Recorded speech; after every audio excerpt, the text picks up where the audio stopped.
Algunos detalles a considerar en el libro de Hechos, el capítulo 26. En el verso 1 encontramos que Agripa le dijo a Pablo: se te permite hablar por ti mismo. Nosotros debemos aprender a valernos por nosotros mismos. Obviamente, siempre dependiendo del Señor y con el apoyo de otros hermanos, podemos ser apoyados y crecer espiritualmente. Pero la Biblia nos llama a desarrollarnos personalmente y ser perseverante en el estudio de la palabra, en la oración, en las buenas obras, en la santidad y en la madurez espiritual que cada uno de nosotros debe alcanzar. La mayor parte de ese desarrollo se centra en el hacer más que en el conocer. Como podemos ver en el verso 3, Agripa era conocedor de las costumbres y cuestiones de los judíos, pero no las ponía en práctica. Dios, en su palabra, nos habla mucho acerca de ser sabios cuando oímos y ponemos en práctica. Saber y no hacer es comparado con la insensatez. En los versos 5 y 6 podemos apreciar la diferencia entre religión y relación. Pablo dice haber sido instruido en la más rigurosa secta de la religión judaica, el fariseísmo. Sin embargo, con esto no logró ningún mérito delante del Señor. Eso es religión, intentar agradar a Dios por medio de prácticas y obras que podamos hacer para alcanzar un nivel de aceptación. La Biblia dice que la salvación no es por obras para que nadie se gloríe. Así que Pablo menciona en el verso 6 que él tenía la esperanza de la promesa que Dios hizo a sus padres y que ahora no solo alcanza a judíos, sino también a todo el mundo. La promesa del Señor es que aquel que decide reconocer su pecado y venir delante de Él, reconociéndole como el único verdadero Dios Salvador, el Señor promete perdonar sus pecados y darle vida eterna juntamente con Él.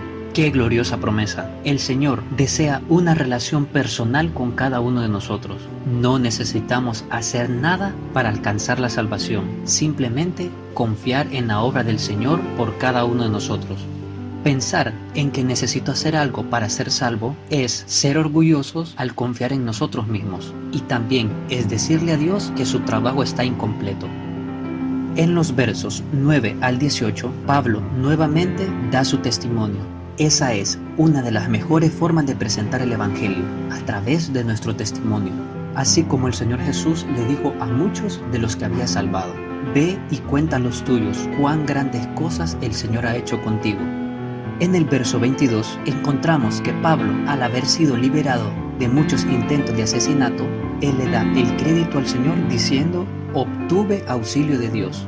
Él no menciona a soldados, centuriones o tribunos, y aunque ellos sí fueron instrumentos utilizados por el Señor fue quien obró para bien. Muchas veces a nosotros se nos olvida agradecer al Señor por las cosas que tenemos o por la situación en la que nos encontramos. Y pensamos así en nuestro trabajo, nuestros ahorros, una buena decisión, algún amigo, un familiar, el gobierno, etc. Debemos siempre recordar que el Señor está pendiente de sus hijos y que todo lo que nos pase obra para bien.